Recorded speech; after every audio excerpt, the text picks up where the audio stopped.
ലോക്സഭാ തെരഞ്ഞെടുപ്പിന് ശേഷം ബി.ജെ.പി. നേരിടുന്ന ഒരു വലിയ അഗ്നിപരീക്ഷയാണ് ഇപ്പോൾ സെപ്റ്റംബർ 2 മുതൽ ആരംഭിക്കുന്നത്. അവരുടെ മെമ്പർഷിപ്പ് ഡ്രൈവ് ആരംഭിക്കുന്നു. അത് തന്നെയാണ് ഏറ്റവും പ്രധാനപ്പെട്ട വാർത്ത. മിസ്ഡ് കോളും നമോ ആപ്പും ഫോംസും QR കോഡും ഉൾപ്പെടെ കൂടുതൽ അംഗങ്ങളെ ചേർക്കുക എന്നുള്ളതാണ്. നമുക്കറിയാം, ലോകത്തിലെ തന്നെ ഏറ്റവും വലിയ രാഷ്ട്രീയ പാർട്ടിയാണ് ബി.ജെ.പി. എന്ന് അവർ പറയുന്നു. 18 കോടിക്ക് മുകളിലാണ് അവരുടെ അംഗബലം എന്ന് ബി.ജെ.പി. പറയുന്നു. ഇതിനു മുൻപ് ചൈനീസ് കമ്മ്യൂണിസ്റ്റ് പാർട്ടി അതേ മറികടന്നുകൊണ്ടാണ് ബി.ജെ.പി. നേട്ടം കൈവരിച്ചത്.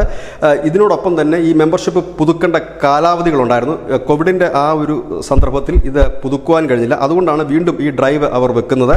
ഇതിൽ അംഗങ്ങൾ എങ്ങനെയൊക്കെയാണ് ഇതിൻ്റെ അംഗത്വം പുതുക്കേണ്ടതെന്നും വിശദീകരിക്കുന്നു. ഒരു മെമ്പറുടെ, അതായത് ബി.ജെ.പിയിൽ ചേരുന്ന ഒരാളുടെ അംഗത്വ കാലാവധി 6 വർഷക്കാലമാണ്. ഇപ്പോൾ സെപ്റ്റംബർ 2 ജെ.പി. നദ്ദ പ്രധാനമന്ത്രി നരേന്ദ്രമോദിയുടെ മെമ്പർഷിപ്പ് പുതുക്കിക്കൊണ്ടായിരിക്കും മെമ്പർഷിപ്പ് ഡ്രൈവ് ആരംഭിക്കുക. ഇതിൻ്റെ ഫുൾ ചാർജ്, രാജ്യത്തിൻ്റെ മുഴുവൻ മെമ്പർഷിപ്പിൻ്റെ ക്യാമ്പയിൻ്റെയും full charge party general secretary Vinod ധാവഡേക്കാണ്. അദ്ദേഹം പറഞ്ഞതനുസരിച്ചിട്ട് സജീവ അംഗങ്ങൾക്കായിരിക്കും ഭാരവാഹിയാകാനുള്ള യോഗ്യത ഉണ്ടാകുക. സജീവ അംഗങ്ങൾ എന്ന് പറയുമ്പോൾ 3 വർഷം പാർട്ടിയിൽ സജീവമായിരിക്കണം.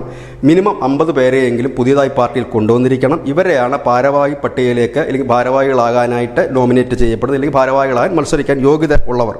ഒപ്പം തന്നെ ഈ സജീവ അംഗങ്ങൾ, അതുകൂടാതെ സാധാരണ അംഗങ്ങൾ, അങ്ങനെ വിവിധ തട്ടുകളിലായിട്ടാണ് ഇതിൻ്റെ മെമ്പർഷിപ്പ് പോകുന്നത്. ഏതായാലും കഴിഞ്ഞ തവണ, അതായത് ഈ കഴിഞ്ഞ ലോക്സഭാ തെരഞ്ഞെടുപ്പിന് ശേഷം നടന്ന ഒരു വലിയ രീതിയിലുള്ള ഒരു മെമ്പർഷിപ്പ് ഡ്രൈവ് നടന്നിരുന്നു. ആ ഒരു സംഖ്യയിലേക്ക് എത്താൻ കഴിയുമോ എന്നാണ് ദേശീയ നേതൃത്വം ഇപ്പോൾ ഉറ്റുനോക്കുന്നത്. അതിന് കാരണം ഇത്തവണ ബി.ജെ.പിക്ക് പല മണ്ഡലങ്ങളിലും തിരിച്ചടിയേറ്റിരുന്നു, അവരുടെ സീറ്റുകൾ കുറഞ്ഞിരുന്നു.